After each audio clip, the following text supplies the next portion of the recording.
Hello, je suis Enjolivue, je suis décoratrice d'intérieur et je suis également spécialiste en sous-location professionnelle et location courte durée. Ça fait maintenant 5 ans qu'on fait de la location courte durée dans des biens en sous-location professionnelle et aussi en nom propre. Et aujourd'hui, je ne vais pas passer par 4 chemins, je vais vraiment vider mon sac sur l'aspect gestion des conciergeries. Alors, je sais que maintenant, il faut faire des disclaimers, donc je vais commencer et franchement, je m'en fiche en fait. J'en ai marre de faire des chichis, des trucs comme ça. En plus, je suis quelqu'un qui sent chichi. Stop.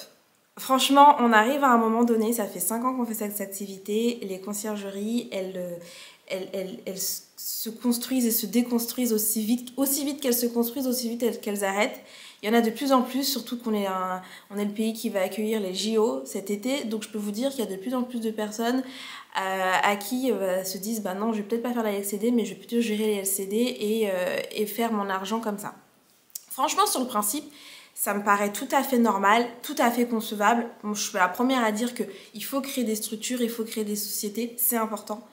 Mais à un moment donné, franchement, à un moment donné, c'est un petit peu abusé. Franchement, si vous me suivez sur les réseaux sociaux, sur Instagram, etc., j'ai pas mal parlé de mon agacement sur les conciergeries, sur le fait qu'elles fonctionnent. Alors il y en a qui fonctionnent très bien, mais beaucoup fonctionnent très mal et ça ne dure pas. C'est très rare de faire plus de 2 ans, 3 ans avec la même conciergerie. Si vous avez fait plus de 3 ans avec cette conciergerie, franchement bravo. C'est que c'est une bonne conciergerie, que ça se passe bien. Si ça se passe pas bien et que vous êtes toujours avec et votre chiffre d'affaires descend, vous n'avez pas de bénéfices et en plus de ça, vous voyez vos notes dégringoler ou même quand vous tapez sur les recherches sur Google, sur Booking, sur Airbnb et que votre bien n'arrive même pas à la première ou la deuxième voire la troisième page, c'est que votre bien ne fonctionne pas. Je suis désolée de vous le dire, mais c'est la réalité. Donc clairement, je suis blasée des conciergeries. Alors là, je suis vraiment blasée parce qu'il y a vraiment un ras-le-bol que j'ai envie de balancer. C'est évident. On ne peut pas demander, une conciergerie ne peut pas vous dire qu'elle va faire le travail de A à Z. Et que vous avez la sensation que tous les jours, même pas la sensation, vous observez que tous les jours, vous devez guider la société, vous devez guider la conciergerie. Vous devez lui demander des comptes, vous devez demander des avant et après, qu'elles ne remplissent pas les formalités du contrat, qu'elles ne sont pas communicantes, qu'elles ne communiquent pas avec le voyageur, que le voyageur laisse des mauvais commentaires, que le voyageur, au niveau de tout ce qu'elles vous promettent au niveau de la prestation, à savoir la communication, la gestion du service client, le ménage, et que vous soyez limite super hot ou, je sais pas moi, en haut de l'algorithme, ça ne fonctionne pas. Pourquoi? Parce qu'elles ne sont pas formées ou elles sont mal formées ou je ne sais pas qui forme ces conciergeries, qui sont les formateurs de conciergerie et je m'en moque royalement parce que je m'en fous. Moi, ce qui m'intéresse, c'est que le travail soit fait. On peut pas, on est des sociétés, on paye des charges, on a aussi des charges de société à payer, des loyers à payer, etc. Et les conciergeries, le fait qu'elles fassent de l'effet de masse, elles ne prennent pas soin de vos logements, vos notes dégringolent et forcément, ça impute sur votre business. Et il y a tellement de conciergeries qui vont vous dire « mais oui, on fait tout de A à Z », mais que vous vous retrouvez des fois dans des circonstances où c'est vous qui devez gérer de A à Z, ça suffit. Vraiment, ça suffit.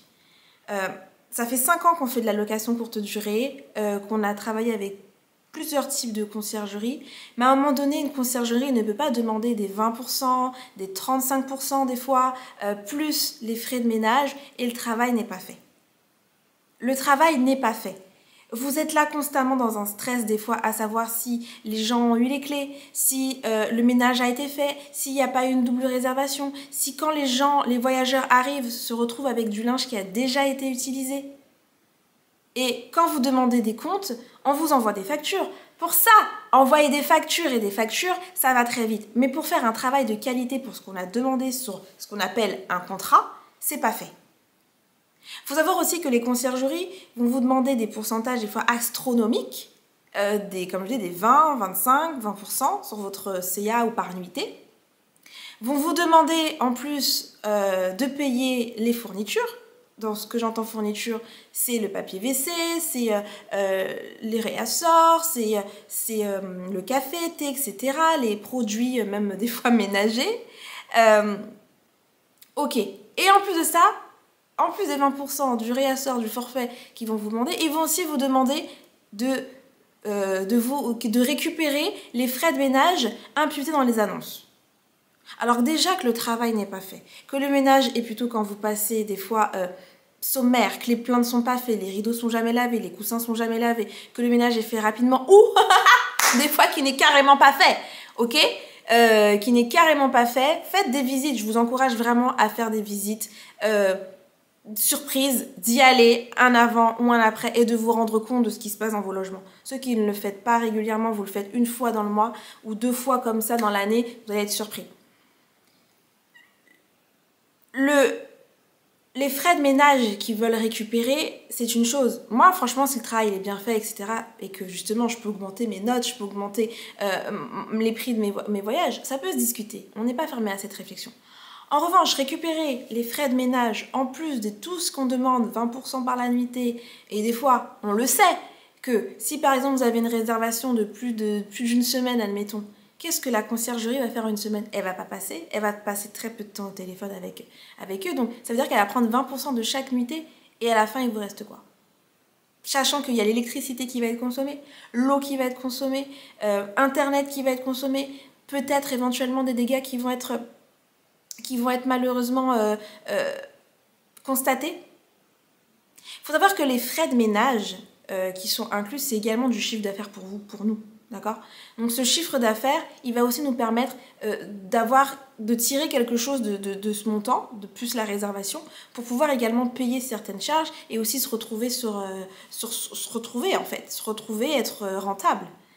Donc, moi, j'ai pas de problème à ce qu'elle récupère quand le travail est fait. Mais quand vous avez un contrat régi avec des règles et des réglementations, une prestation de service et qui n'est pas faite, ça me saoule, ça m'énerve. Vraiment, ça m'énerve. Très sincèrement, ça me saoule et ça m'énerve. Vous avez des conciergeries, vous voyez qu'elles ne communiquent pas avec le voyageur, elles n'ont pas les clés, les boîtes à clés, les codes ne sont pas changés régulièrement, le ménage est fait de façon rapide alors que vous payez quand même certaines prestations et que c'est pas propre. Les gens payent, hein. Les gens payent un service, les gens s'ils acceptent de ne pas aller dans des hôtels et d'aller dans votre maison, ils ont forcément leur raison. Je suis tout à fait d'accord avec eux. Mais ils payent quand même quelque chose où ils s'attendent à de la propreté, à du professionnalisme. Et quand vous prenez une conciergerie qui vous dit qu'il est professionnel et qui ne l'est pas, ça suffit. Stop. Vraiment. Et ces conciergeries qui sont en train de naître et en même temps de mourir 2 mois après parce qu'elles n'arrivent pas à gérer, c'est parce qu'elles ont un effet de masse. Je ne sais pas qui forme ces conciergeries, je m'en moque. Mais ces personnes qui veulent faire de la conciergerie, qui ne se renseignent même pas sur le business des mises à jour, des Airbnb ou de Booking, c'est vous qui sont obligés de leur montrer comment fonctionne le système de cautionnement. C'est vous qui êtes obligés d'envoyer les mises à jour. Et des fois, ce qui est triste, c'est qu'il y a même des propriétaires ou des gens qui ne vont même pas. Donc, du coup, ils ne savent même pas qu'on est en train de vous berner, en fait. Et à un moment donné, ça suffit. Maintenant, je vais vous donner des exemples concrets que j'ai pu avoir. On a eu une conciergerie. Très sincèrement, je ne vais même pas donner des noms. Au départ, je voulais tous les balancer. Mais je ne vais pas rentrer dans ce jeu-là, je vais juste dire leurs bêtises. Première conciergerie qu'on a eue, ça s'est très très bien passé. Mais depuis quelques temps, comme je l'ai dit, les conciergeries sont en train de naître et mourir en même temps. Vous avez des conciergeries, et c'est pour ça que je vous dis vérifiez bien, des conciergeries qui n'hésitent pas, par derrière, à bloquer vos dates et sous-louer votre maison pour faire également l'activité de sous-location de façon non professionnelle et illégale, je n'ai pas peur de le dire, et de relouer votre bien à des gens qui connaissent et se taper un prix sur eux et vous dire bah non, vous n'avez pas de réservation, alors qu'en fait, qu'ils sont en train de faire des réservations sur vous. Oui, ça arrive. Et je n'ai pas peur de le dire, je forme des gens et je préfère que tout le monde soit au courant de ce qui se passe et qu'on ne cache pas la vérité. Deuxième chose, vous avez des conciergeries qui vous disent clé en main, qui font tout mais qui font rien. Qui vous disent qu'ils vont faire tout mais qui font rien. Conciergerie que j'ai en tête, avec qui on a travaillé, du jour au lendemain, cette conciergerie n'a plus donné signe de vie. C'est-à-dire qu'on ne savait pas où étaient les clés, on ne savait pas ce qu'il avait dit au client, on ne savait pas l'état des biens comme ils étaient, parce qu'on n'avait pas les clés. Bien sûr, on a des doubles, donc on a pu les récupérer. On ne savait pas, vous savez, vous avez des linges de lit, des linges de maison, on ne savait pas, où est-ce que, qu'est-ce que c'était. En fait, silence radio. Silence radio, vous confiez quand même une prestation et cette personne ne fait rien. Et le pire, c'est que cette personne vous envoie une facture et vous demande un tas de choses à régler alors qu'elle n'a rien foutu. Mais il n'y a pas écrit bouche-trou en fait. Il n'y a pas écrit bouche-trou. Ces conciergeries qui font de l'effet de masse et qui ne savent pas gérer et qui n'arrivent pas à gérer, ne faites pas de la conciergerie. Vous allez plus perdre en notoriété qu'autre chose. Sachez qu'il y a des réseaux qui se créent. Et une fois que votre nom rentre dans une prestation qui a été mal faite, vous êtes grillé. Parce que sachez que ce qui touche les gens, c'est l'argent. Ce qui touche les gens, c'est l'argent. Donc si on doit vous payer, mais les choses ne sont pas faites, vous n'êtes pas payé, vous n'êtes pas des salariés. Une conciergerie n'est pas votre salarié. Une conciergerie, vous êtes partenaire. Et ce partenariat, c'est une prestation. Et cette prestation est régie par un contrat.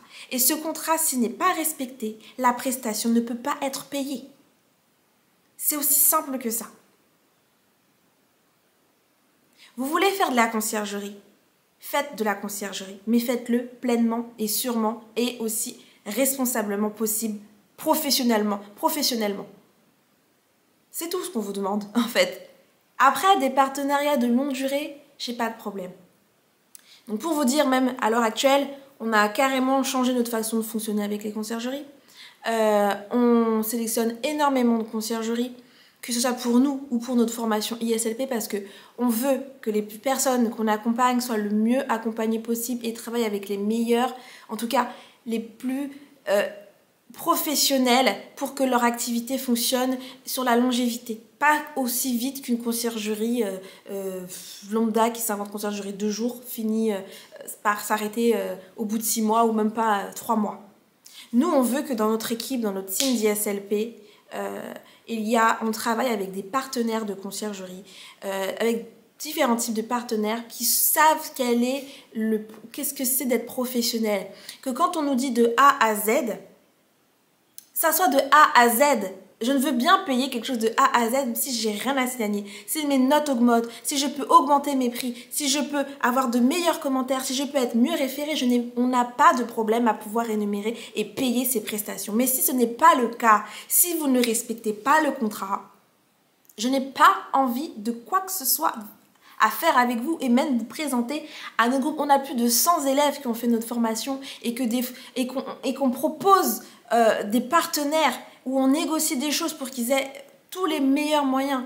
Aujourd'hui, je fais cette vidéo pour vous dire, faites attention. Vérifiez vraiment avec qui vous travaillez. Vérifiez vos appartements. Deuxième chose, si tu es une conciergerie consciencieuse, professionnelle, qui n'est pas en effet de masse, qui sait ce que c'est d'avoir un sens du travail, du service professionnel et qui veut aller de l'avant, qui veut faire un bon travail, sache que tu nous intéresses. Mais toutes les conciergeries qui pensent ou qui ont peu d'expérience, qui ont une expérience de 1 mois parce qu'ils ont rendu service, ça ne m'intéresse pas. En revanche, celles qui sont sérieuses, mais vous savez, moi maintenant, je suis rodée, ça veut dire que je sais repérer très vite si on me ment, si c'est oui ou non. La dernière fois, je demandais, mais monsieur, vous avez fait depuis quand vous faites de la conciergerie? Il me dit, ça fait 1 an. Mais je pose des questions. Le calcul est faux. Ça me dit, ça fait 1 an, mais ça fait depuis le mois de janvier, que la conciergerie, elle a été immatriculée. Donc en vrai, quelle est la vérité? Donc tout ça, c'est ce qu'avec AG House, avec TGF, avec Anjolivu, moi-même, on travaille pour travailler avec des vrais partenaires sur le long terme. Changer tous les 3 mois, c'est une perte de temps pour nous et c'est une perte d'argent pour notre société, tout simplement. Donc on n'a plus le temps de gérer ce genre de choses. Je vous ai dit, peut-être cette vidéo part dans tous les sens, mais ce qui est important, un bon partenariat, c'est qu'il y a de donnant-donnant. Que le prestataire avec qui vous travaillez s'y retrouve et que vous vous y retrouvez. Mais si vous êtes en dents de scie, vous ne faites pas de chiffres, vous ne faites pas de trésor, et que votre CA est inférieur à par rapport à tout le travail que vous avez fourni, arrêtez cette activité et arrêtez de travailler avec des conciergeries. Quitte à quelque temps vous rendre compte du travail et de le faire pour pouvoir justement tester et essayer ces conciergeries, faites-le, c'est mon conseil. Aujourd'hui, ma solution, c'est quoi? C'est que je le répète, vous êtes une conciergerie professionnelle qui a de l'expérience, qui a des retours et qui a vraiment pu augmenter le chiffre d'affaires de vos clients avec des preuves réelles. Parce que sachez que on pourra savoir si vous mentez ou si ce n'est pas correct. Je connais. On connaît. Si vous êtes sérieuse, n'hésitez pas à nous contacter. On vous mettra en contact aussi avec notre réseau après vous avoir testé et après avoir vérifié tout ça. On mettra en collaboration tous nos membres qui souhaitent travailler avec des équipes sérieuses. Et on travaillera seulement avec des équipes sérieuses. Mais stop. Voilà, stop ces conciergeries mytho, ces conciergeries non professionnelles, ces conciergeries qui vous demandent conseil alors qu'il y a écrit sur leur site « Je gère de A à Z », qui ne savent pas faire un devis travaux, qui vous ne proposent même pas plusieurs devis, qui vous demandent... qui laissent des gens rentrer chez vous, des plombiers qui vous demandent le prix de la cuisine, 600 € pour changer un siphon. Et derrière ça, ils ne font rien. Et pour eux, c'est normal parce que c'est vous qui allez payer. Donc, ce n'est pas ça. C'est pas parce que tu appelles le premier de la liste de Google plombier que ça y est, tu as fait le taf. Non. C'est beaucoup plus complexe que ça. Je suis Enjolive Vue. Si tu veux plus de conseils, si tu veux un call, si tu veux qu'on en discute, n'hésite pas à laisser un commentaire cette vidéo. N'hésite pas à me dire aussi si tu as des expériences, si tu as vu des choses, si tu veux partager. Et si tu es plutôt d'accord avec moi de faut arrêter ces conciergeries qui volent à foison, n'hésite pas à mettre ton commentaire. Et je serai ravie de les lire et d'y répondre. Et ceux qui sont intéressés, n'hésitez pas aussi à me répondre en commentaire ou par mail. Bye bye.